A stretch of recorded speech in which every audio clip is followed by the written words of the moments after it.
দেখুন এখানে আমি বিউলির ডাল আর চাল বেটে রেখে দিয়েছিলাম। অর্ধেক চাল নিয়েছি আর বিউলির ডাল অর্ধেক নিয়েছি। একটু কম নিলে অসুবিধে নেই, কিন্তু একটু নিয়েছি বেশি করে, ঘরে খাবো বলে। এই যে দেখুন কি সুন্দর, একদম ফেপে ফুলে একদম দেখুন কি সুন্দর হয়ে গেছে, দেখেছেন? তো এটাকে আমি এই জায়গাতে নিয়ে নেব।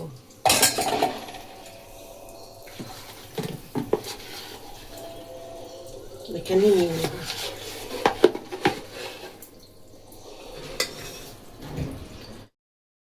দেব একটুখানি নুন। তৈরি করব আজকে আমি ইডলি।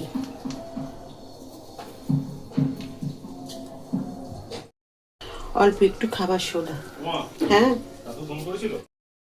এই যে এইভাবে ফাটিয়ে নেব।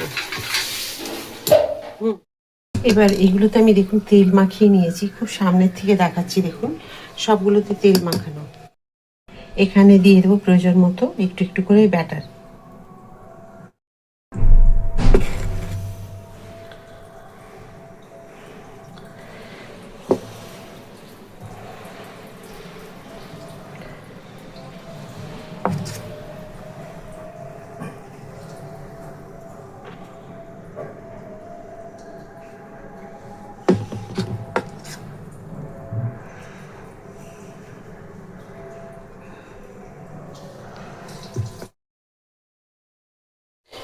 দেখুন এটাকে আমি এখানে বসিয়ে দিলাম।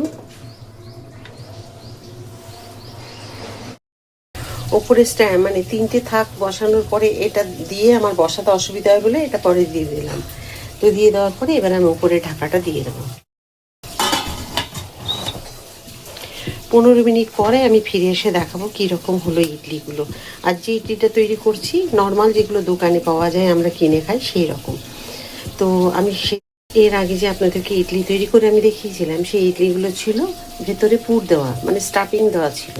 এটা কিন্তু একদম নর্মাল সবাই তৈরি করতে পারে, ওটাও সবাই তৈরি করতে পারবে, কিন্তু ওটা স্টাফিং দিয়ে তৈরি করে একটু অন্য ধরনের স্বাদ হয়, আর এটা একটু আলাদা। তো চলুন এটা এখন হয়ে যায়, 15 মিনিট পর ফিরে এসে আপনাদের দেখাবো।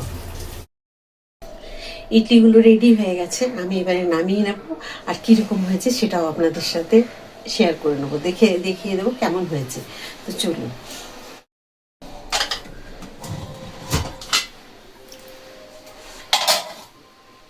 এই যে দেখুন,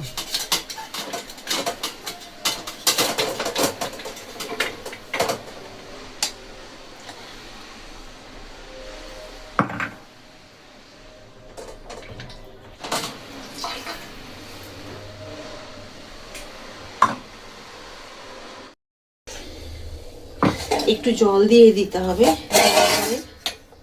এই দেখে দেখুন, এভাবে চামচ দিয়ে দেখুন কি সুন্দর। আপনাদের দেখাবো পরে আমি এগুলো কতটা নরম। আর দেখুন কি সুন্দর ছিঁড়ে এসছে। এটা উল্টো সাইড।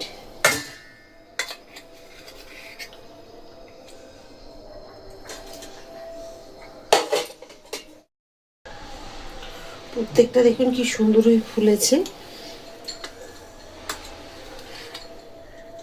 আর একটু তেল লাগিয়ে নিলে কিন্তু খুব সুন্দরভাবে এগুলো উঠেও আসে।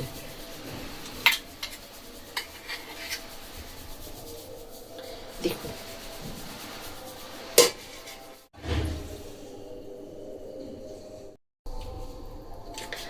আমি যে আজকে চাল ডাল মিশিয়ে যেটা করেছি সেটা আপনারা এইভাবে করে নেবেন। আমি হয়তো মাপগুলো আপনাদের দেখাইনি, মুখে বলে দিচ্ছি।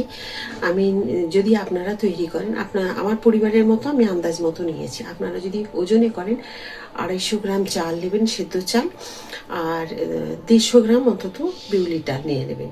সাথে একটু আদা, জিরে আর কাঁচা লঙ্কা বাটা দেবেন, খুব ভালো লাগবে। যে লঙ্কাগুলোর মধ্যে ঝাল নেই সেই লঙ্কা দেবেন, তাহলে পরিবারের সকলেই যারা ঝাল খায় না তারাও খেতে পারবে। আর যদি বাটির মাপে নেন তাহলে যেই বাটির চাল নেবেন সেদ্ধ চাল, সেই বাটিটারই অর্ধেক ডাল নিয়ে নিতে হবে, বিউলির ডাল। আর সাথে আপনারা মটর ডাল দিতে পারেন, কিন্তু বিউলির ডাল দিলে করলে স্বাদটা আরও ভালো হয়। আর একদিন অন্তত রেখে দেবেন, তাহলে কিন্তু খুব ভালো এটা ফুলবে। আর স্বাদটা কিন্তু যেরকম সাউথে আমরা ইডলি খাই সেরকম স্বাদটা পাবো। তা একদম সাউথের ইডলির মতো হয়েছে। একদম দোকানে যেতে হবে না, সব সময় কিন্তু আপনারা বাড়িতে তৈরি করে নিতে পারবেন যদি এভাবে তৈরি করেন। আজকে আমি খাবো আলুর দম আর টমেটো সস দিয়ে। অনেকবার তো সাম্বার দিয়ে বা ধনেপাতার চাটনি বা ছোলার ডালের যে চাটনি নাড়া এইসব দিয়ে খাওয়া হয়েছে। আজকে তৈরি করে খাবো আমরা, মানে আলুর দম তৈরি হয়ে গেছে, গরম গরম এটা দিয়ে খাওয়া হবে। তো কেমন হয়েছে আজকের ইডলিগুলো দেখেছেন তো, খুব সফট হয়েছে, একদম জালি ভেতরে হয়ে গেছে আর খুব সুন্দর হয়েছে। আপনারা তৈরি করুন, আর দোকানে যেতে হবে না, আর পরিবারে একসাথে বসে খান, খুব ভালো লাগবে। তো যদি ভালো লাগে তো লাইক, সাবস্ক্রাইব আর শেয়ার করে দেবেন। আবার একটা নতুন রান্না নিয়ে চলে আসবো আমি। সবাই খুব ভালো থাকুন। রাধা রাধা।